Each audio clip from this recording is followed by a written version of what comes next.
tagged. Geographical indication tag. Yesterday we have discussed that Marayur jaggery from Kerala got GI tag. Along with Marayur jaggery, we have one more aspect in GI tag. Sirsi supari, SIRSI, Sirsi supari, SUPARI. It's a form of areca nut like betel nut. It's a form of areca nut like betel nut. Telugulo vakka. Sirsi supari of northern Karnataka. Sirsi supari of northern Karnataka got GI tag. It got GI tag, and the GI tag was given to it based on his size, texture, taste, size, texture and taste. This is Sirsi supari, GI tag. And in India we have till now 26 Ramsar wetlands. 26 Ramsar wetlands. What do you mean by Ramsar wetlands? What is this concept of wetlands in the world? There are some marshy lands which are like Telugulo chittadi nelaru. There are some marshy lands which are wet, and Ramsar convention, Ramsar is in Iran. There is a convention in 1971 called Ramsar Convention which protects these wetlands. Ramsar Convention on wetlands. In India already we have 26 Ramsar wetlands. That 27th is Sundarbans, West Bengal. That 27th is Sundarbans, West Bengal. Wetlands are very rich in their biodiversity, are also very rich in their cultivation. So even sometimes medicinal plants and other things. Sundarbans got recognized as 27th Ramsar wetland. You may get this question about Sundarbans. And Sundarban also constitute 60% of country's total mangrove cover. What is a mangrove? Mangroves are the trees which are salt resistant. Mangroves are the trees which are salt resistant. They generally grow near shores or sometimes where the fresh water and salt water mixes.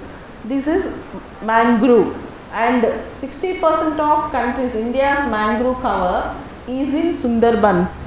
Now Sundarbans is not only mangrove cover, we have Sundarban Tiger Reserve. Apart from that, we have Sundarban is recognized right now as Ramsar Convention wetland and as a wetland of international importance. As a wetland of international importance. This is the current affair, very important. See how to recognize current affairs. When something important comes like GI tags, like wetlands, so they may not ask directly question on Sundarbans, they may ask you a question on wetlands itself. They may ask you directly a question on wetlands itself. I will discuss what are wetlands in future classes. So this is what, and this is 27th Ramsar site in India. Now it is the largest protected wetland in the country.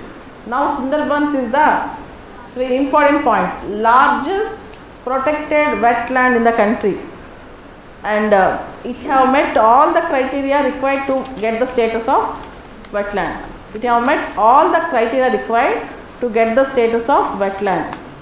And yesterday an institute called SIPRI, SIPRI, Stockholm International Peace Research Institute, SIPRI, SIPRI, Stockholm International Peace Research Institute, have released the trends in international transfers of arms. Arms transfer. Saudi Arabia is number 1 in arms import. Saudi Arabia is number 1. India is the second largest arms importer. SIPRI, this Stockholm International Peace Research Institute, was established in 1966. Stockholm International Peace Research Institute was established in 1966. as an independent international institute, dedicated to research in conflict, armaments, arms control and disarmament. India is world's second largest arms importer. Saudi Arabia tops the list. This is Stockholm International Peace Research Institute. You may get simple question on what is SIPRI. Stockholm International Peace Research Institute, which releases trends of international arms transfer reports. And it will also work for research in conflicts, armaments, arms control and disarmaments. Conflicts, arms control and disarmaments. This is called SIPRI. And in Hindu today, you have two important words in the editorial page. One is Tejas, second is Kaveri. Tejas is a light combat aircraft, LCA. It's a light combat aircraft, and Kaveri is an engine indigenously developed, particularly for Tejas. Kaveri is an engine indigenously developed for Tejas.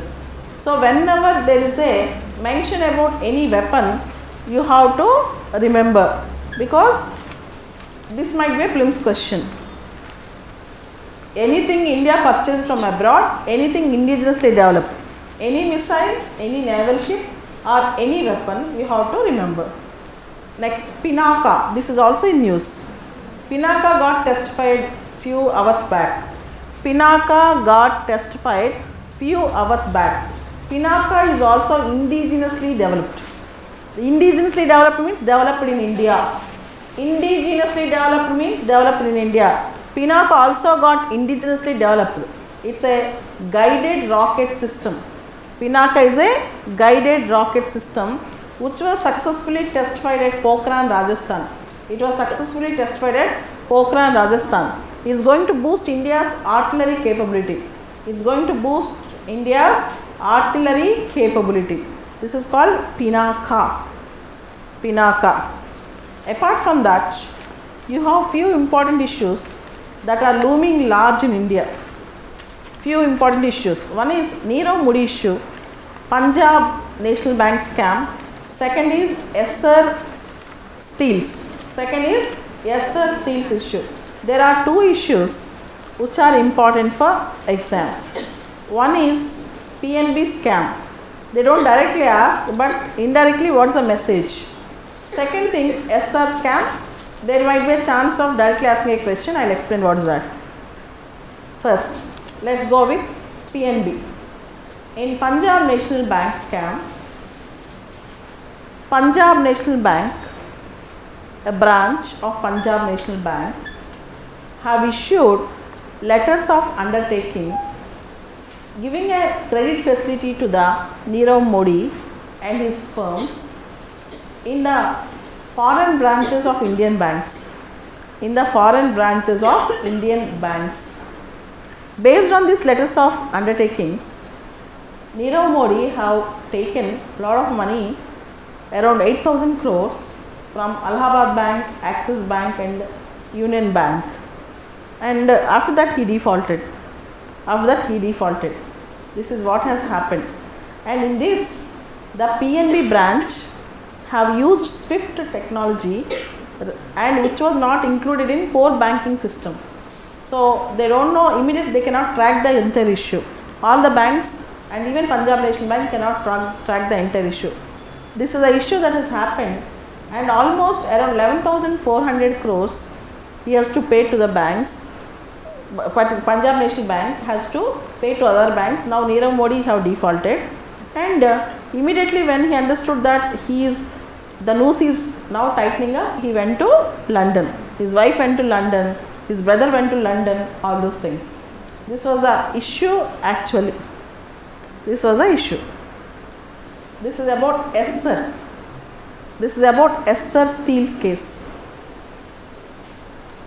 Every day in news, somewhere or the other, we are reading articles on NPAs, non-performing assets.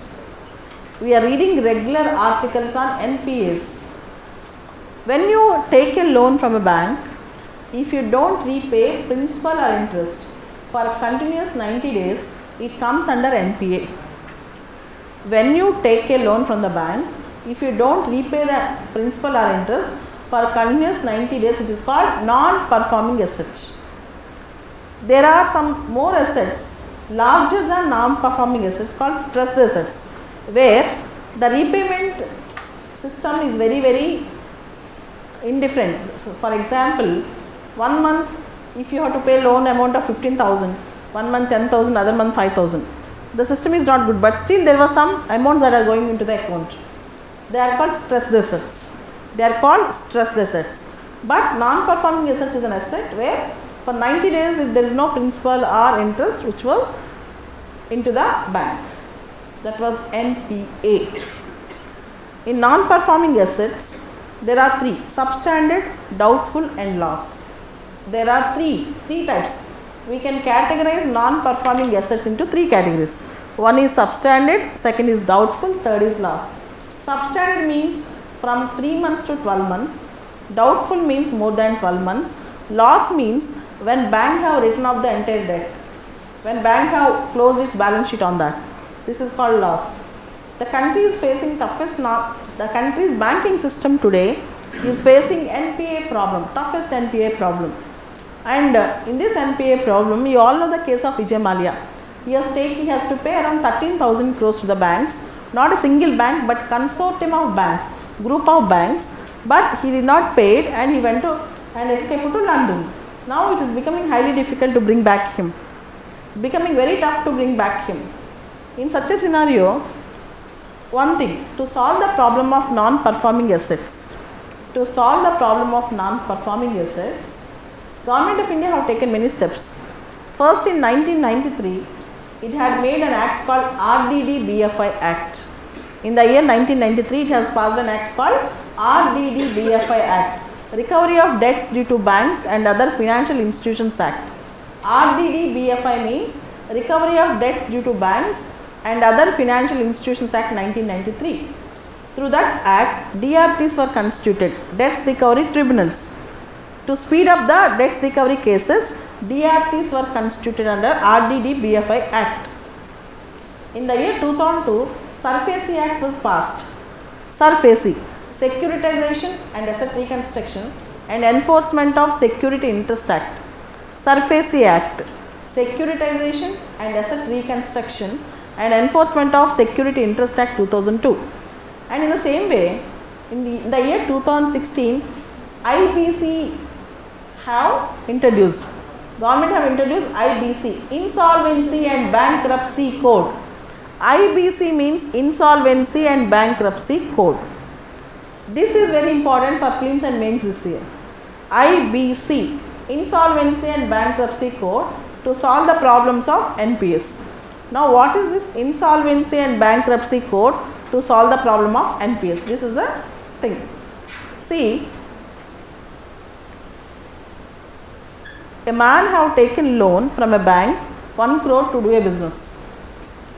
That business is going into losses, the account have become NPA.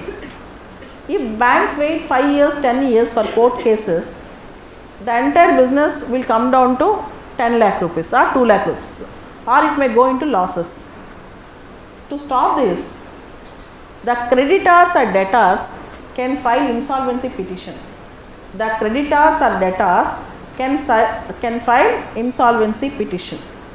So, for Essar Steel Company, it have taken loan from many banks led by SBI. They have formed a committee of creditors. It have not paid the loans back. More than 50-60,000 crores loans are there. They have not paid loans back. In such a scenario, creditors wanted to sell away the company. Creditors wanted to get rid of the company and get some money back. And ArcelorMittal. You all know Mittal is one of the steel giants not entered yet in India. It has an interest to come to India. So all creditors have given an advertisement for selling of the Essar Steels. and Mittal was ready to purchase for 42,000 crore rupees and also to pay 8,000 crores as capital expenditure. So everybody is happy with that. 92% of creditors are agreed for that. Okay, we will sell it out. But the owner of Essar Steels, Mr. Prashant Ruya, filed a case appeal that I am not going to sell. It's wrong. My assets were decreased. I don't want it. Because nobody wants to lose their property, even if it is loss making. And then 2 days back, National Company Law Tribunal, NCLT, told that National Company Law Tribunal told that this money, selling this is correct, and what the deal you have made with ArcelorMittal is correct. This is the issue that have come in the yesterday's newspaper. This is insolvency bankruptcy court issue. Okay, now